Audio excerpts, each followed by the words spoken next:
Hello students, welcome back to my YouTube channel. देखिए, कल हम लोगों ने पढ़ा था जो आपका फर्स्ट एड वाला पार्ट था। फर्स्ट एड वाले पार्ट में हम लोगों ने कल क्लासिफिकेशन ऑफ ड्रेसिंग के बारे में पढ़ा था, एक टेबल के फॉर्म पे, कि टेबल से इजी वे में कैसे हम लोग उसके नाम याद रख सकते हैं। अब उतना लर्न करने के बाद आज हम लोग उसके बारे में डिटेल में स्टडी करेंगे, क्लासिफिकेशन के बारे में। तो अगर आपने वो वीडियो नहीं देखा है तो उसकी लिंक आपको मिल जाएगी, वहाँ से जाके आप उस वीडियो को एक बार देख लीजिए ताकि आपको चीज़ें समझ में आ जाए, फर्स्ट एड की जो बेसिक जानकारी है उसके बारे में। अब क्लासिफिकेशन ऑफ ड्रेसिंग के बारे में अगर हम लोग स्टडी करेंगे तो फर्स्ट पॉइंट आपका आ जाएगा। फर्स्ट जो क्लासीफाई किया गया था वो प्राइमरी वुंड ड्रेसिंग के फॉर्म पे क्लासीफाई किया गया था। यानी पहला जो पार्ट था इसका वो था प्राथमिक घाव ड्रेसिंग। प्राथमिक घाव ड्रेसिंग में होता क्या है, तो प्राइमरी ड्रेसिंग में जो घाव होता है वो घाव के सीधे संपर्क में होती है। यानी आपके जो चोट लग जाती है या कुछ भी हो जाता है तो उससे डायरेक्ट जो ड्रेसिंग की जाती है वो आपकी प्राइमरी ड्रेसिंग कहलाती है। प्राइमरी ड्रेसिंग जो होती है ये 3 टाइप की होती है। प्लेन गॉज, जिसको हम लोग सादी जालीदार पट्टी बोलते हैं। सेकेंड होती है इम्प्रिग्नेटेड गॉज, जिसको हम लोग हिंदी में संदूषित जालीदार पट्टी बोलते हैं। और थर्ड होती है आपकी फिल्म ड्रेसिंग, जिसको हम लोग झीनी पट्टी के नाम से भी जानते हैं। ठीक है, अब हम लोग बात करते हैं प्लेन गॉज की, यानी कि सादी जो जालीदार पट्टी होती है। तो ये पट्टी जो होती है वो क्लीन होती है, इंसिस्ड होती है, घाव से चिपक जाती है। जब आप इस पट्टी को घाव पे बांधेंगे तो ये पट्टी आपकी घाव में चिपक जाती है। दूसरी चीज़, यह जो पट्टी होती है वो डेड, डैमेज या फिर इन्फेक्टेड टिश्यूज़ को हटाने के लिए यूज़ की जाती है।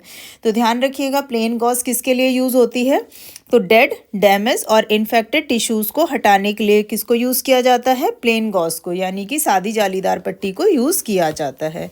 सेकेंड आपकी होती है इम्प्रेग्नेटेड गॉज। तो जो इम्प्रेग्नेटेड गॉज होती है ये कपास या फिर रेयान या फिर सेल्यूलोज एसीटेट की बनी होती है। तो पहला तो क्वेश्चन आपका यहीं से बन गया कि इम्प्रेग्नेटेड गॉज पट्टी किसकी बनी होती है। तो याद रखिएगा किसकी बनी होती है, कपास की बनी होती है, रेयॉन की बनी होती है या फिर सेल्यूलोज एसीटेट की बनी होती है। दूसरी चीज़, इस पट्टी का यूज़ कहाँ पे होता है, तो जो हमारे बड़े घाव होते हैं यानी बड़े बड़े घाव हो जाते हैं वहाँ पे हम लोग इम्प्रेग्नेटेड गॉज का यूज़ करते हैं। अब अगर हम लोग बात करें फिल्म ड्रेसिंग की, तो फिल्म ड्रेसिंग जो होती है ये एक्रेलिक और पॉली ईथर, यानी कि जो चिपकने वाले यूरेथिन होते हैं उसकी बनी हुई ट्रांसपेरेंट और सेमी ऑग्लेसिव फिल्म होती है। सेमी ऑग्लेसिव का मतलब होता है कि अर्ध पारदर्शी, मतलब कुछ चीज़ें हमें दिख रही हैं और कुछ चीज़ें हमें नहीं दिखाई दे रही हैं, उस टाइप की होती है। ठीक है, अब नेक्स्ट जो सेकंड हमारा था वो था सेकेंडरी वुंड ड्रेसिंग। तो फर्स्ट वाला आपने प्राइमरी वुंड ड्रेसिंग के बारे में पढ़ा जिसके 3 पार्ट थे। अब हम लोग देखते हैं सेकेंडरी वुंड ड्रेसिंग। तो देखिए, सेकेंडरी वुंड ड्रेसिंग वाला जो पार्ट था उसके आपके टोटल कितने पार्ट थे, 4 पार्ट थे। Adsorbent, surgical bandage, surgical adhesive tape. तो इन चारों के बारे में डिटेल में पढ़ेंगे। तो फर्स्ट पार्ट होता है एब्जॉर्बेंट। एब्जॉर्बेंट को हम लोग हिंदी में अवशोषक के नाम से जानते हैं। इसमें अवशोषक जो होता है वो फिर से आपका 3 पार्ट्स में डिवाइडेड होता है। फर्स्ट होता है आपका सर्जिकल कॉटन, या जिसको हम लोग सर्जिकल रुई के नाम से भी जानते हैं। दूसरा होता है आपका नॉन एड्जॉर्बेंट कॉटन या फिर एब्जॉर्बेंट कॉटन वूल। इसको हम लोग अनावशोषक कॉटन या अवशोषक कॉटन वूल के नाम से भी जानते हैं। और थर्ड नंबर होता है आपका रीजनरेटेड सेल्यूलोज रेयॉन के नाम से भी, इसको पुनर्निर्मित सेल्यूलोज या फिर रेयॉन के नाम से भी जाना जाता है। अब देखिए सर्जिकल कॉटन। सर्जिकल कॉटन क्या होता है कि वो कॉटन जो मेनली सर्जिकल में यूज़ होती है, सर्जिकल एब्जॉर्बेंट के फॉर्म पे यूज़ की जाती है। सर्जिकल एब्जॉर्बेंट का मतलब जो सर्जरी में यूज़ की जाती है। नेक्स्ट सेकेंड पार्ट आपका होता है नॉन एब्जॉर्बेंट कॉटन या फिर एब्जॉर्बेंट कॉटन वूल। इसको हम लोग अनावशोषक कॉटन या फिर अवशोषक कॉटन वूल के नाम से भी जानते हैं। ये जो होता है वो रॉ मटेरियल यानी रॉ फाइबर से बना होता है, यानी कि किससे बना होता है, कच्चे फाइबर से बना होता है। तो ये आपका रॉ फाइबर से बना होता है। इसके अलावा ये नेचुरल वैक्स, इम्प्योरिटीज़ और फॉरेन मटेरियल्स को हटाने के लिए भी यूज़ की जाती है।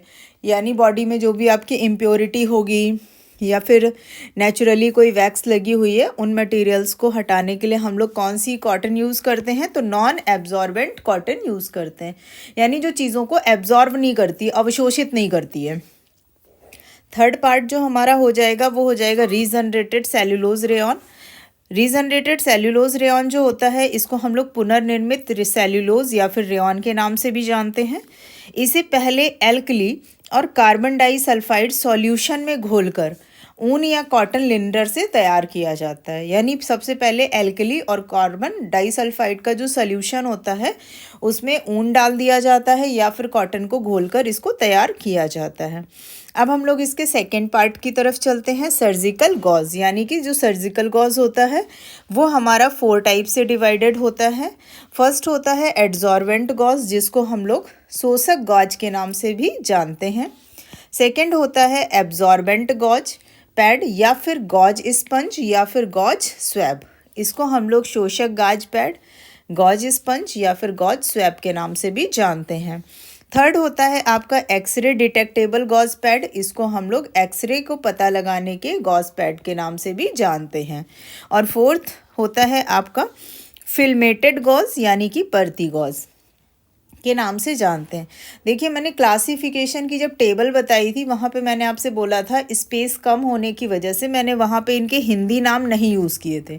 यहाँ पे सबके आपको हिंदी में भी नाम मिल जाएंगे और इसीलिए बाइलिंगुअल, ताकि आपको समझने में और पढ़ने में आसानी हो। अब हम लोग देखते हैं एब्जॉर्बेंट गॉज के बारे में।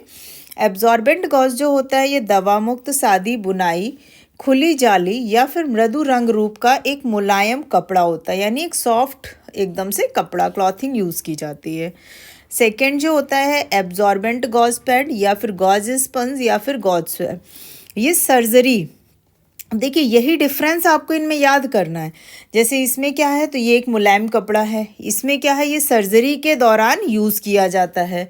स्वैबिंग में स्मॉल पैड्स का यूज़ किया जाता है। अब जैसे एक्सरे डिटेक्टेबल गॉज पैड है तो ये कैसे होते हैं, तो नॉन टॉक्सिक होते हैं, सॉफ्ट होते हैं, नॉन एब्रेसिव होते हैं, इस टाइप के होते हैं। अगर हम लोग बात करें फिल्मेटेड गॉजेस की, तो फिल्मेटेड गॉज जो होते हैं एक दूसरे के ऊपर कपास या फिर रेयॉन की पतली या फिर समान परती गॉज को रखकर तैयार किए जाते हैं। तो इस तरीके से ये उसका सेकेंड पार्ट हो गया आपका सर्जिकल गॉज के बारे में। अब हम लोग थर्ड पार्ट के बारे में बात करते हैं। थर्ड पार्ट होता है उसका बैंडेज यानी कि पट्टियाँ। पट्टियाँ जो होती हैं 2 टाइप की होती हैं, एक होता है इन इलास्टिक और एक होता है इलास्टिक का फॉर्म। ठीक है, बैंडेज में यहाँ पे आप लोग देख सकते हैं कि यहाँ पे आपको 2 पार्ट बताए गए थे, इन इलास्टिक और इलास्टिक। ठीक है, तो इन इलास्टिक में क्या होता है, तो इन इलास्टिक जो होता है ये आपका 3 पार्ट्स में डिवाइड होता है। फर्स्ट होता है आपका डोमेट बैंडेज, सेकंड होता है ट्राईएंगुलर कैलिको बैंडेज। ठीक है, और इसके बाद में थर्ड जो होता है वो होता है कैम्ब्रिक और ओपन वोव बैंडेज। डोमेट बैंडेज को हिंदी में भी डोमेट बैंडेज के नाम से जाना जाता है।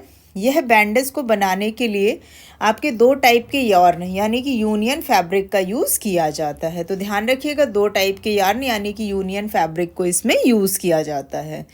जो आपका ट्राईएंगुलर कैलिको बैंडेज होता है यानी कि त्रिकोणीय रुमाली बैंडेज जिसको हिंदी में बोला जाता है, इस टाइप के बैंडेज जो होते हैं उनका यूज़ टूटी हुई हड्डी के लिए head dressing, blinders, arm ceiling या फिर टेम्परेरी स्प्लिंट्स के लिए किया जाता है। तो इनमें आपको डिफरेंसेस ध्यान रखना है कि कौन सा बैंडेज किस चीज़ के लिए यूज़ होता है। अब जैसे कैम्ब्रिक या फिर ओपन वोव बैंडेज की अगर आप लोग बात करेंगे, कैम्ब्रिक या ओपन वोव बैंडेज, तो ये हमारे शरीर को मोच से बचाती है और स्टेबल करने का काम करती है। तो इस तरीके से इनमें डिफ्रेंशिएट करके याद कर लीजिएगा। अब इसका नेक्स्ट पार्ट था हमारा इलास्टिक बैंडेज। जो इलास्टिक बैंडेज होती है इसको हिंदी में हम लोग लोचदार पट्टियों के नाम से भी जानते हैं। ये जो होती है मेनली आपकी 3 टाइप में डिवाइड होती है। पहला होता है आपका क्रेप बैंडेज जिसको हिंदी में हम लोग क्रेप बैंडेज के नाम से जानते हैं।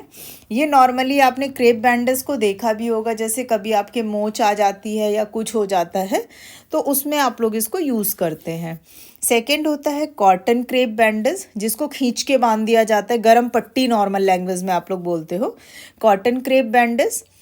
और थर्ड होता है कॉटन या फिर cotton and rubber elastic bandage या फिर कॉटन इलास्टिक बैंडेज के नाम से जानते हैं। तो जो क्रेप बैंडेज होता है ये क्या होता है, तो इसमें एक सादी बुनाई का एक मुलायम कपड़ा होता है जिसमें कॉटन या फिर वूलन के धागे भरे बने होते हैं। कॉटन क्रेप बैंडेज क्या होता है, तो यह मोच और स्ट्रेन्स को सही करने में यूज़ किया जाता है। कॉटन या रबर इलास्टिक बैंडेज क्या होता है, तो इसमें रबर के धागे पाए जाते हैं। बस तीनों को डिफरेंस करके याद कर लीजिएगा। फोर्थ और लास्ट पार्ट हमारा था वो था surgical adhesive tape. Surgical adhesive tape जो होता है ये दो पार्ट्स में डिवाइडेड होता है, रबर बेस्ड एडिसिव टेप और acrylate adhesive tape. Rubber based adhesive tape जो होता है ये हैवी सपोर्ट्स के लिए क्लॉथ बैग्ड या फिर प्लास्टिक बैग्ड का यूज़ किया जाता है, और एक्राइलेट एडिसिव टेप जो होता है सर्जिकल ड्रेसिंग के लिए यूज़ किया जाता है। तो यहाँ पे ये दोनों डिफरेंसेस के फॉर्म से आप याद कर लीजिएगा। अच्छा, इनके मैंने हिंदी नेम नहीं लिखे हैं, रबर बेस्ड एडिसिव टेप का और एक्राइलेट एडिसिव टेप का, तो इनको सेम नाम से हिंदी में भी जानते हैं इसलिए नहीं लिखा गया है। ठीक है, तो आप चाहें तो यहाँ पे आगे उसको ऐड कर सकते हैं। तो आज की वीडियो में हम लोगों ने क्लासिफिकेशन ऑफ किसके बारे में पढ़ा है, क्लासिफिकेशन ऑफ ड्रेसिंग के बारे में, जिसकी टेबल आप लोग लास्ट वीडियो में पढ़ चुके हैं, और आज आपने उसके सारे पार्ट्स के बारे में डिटेल में स्टडी किया। अगर वीडियो पसंद आया हो, आपको जानकारी भरा लगा हो, तो अपने दोस्तों के साथ में ज़्यादा से ज़्यादा शेयर करें ताकि उनको भी इसके बारे में जानकारी मिल सके। ये जीएनएम नर्सिंग के बेसिस पे काफ़ी ज़्यादा इम्पॉर्टेंट पॉइंट है। और अगर वीडियो पसंद आ रहा है तो वीडियो को लाइक करें, दोस्तों के साथ मैक्सिमम शेयर करें, और ऐसे ही वीडियोस देखने के लिए चैनल को सब्सक्राइब करना बिल्कुल भी ना भूलें। Thanks for watching.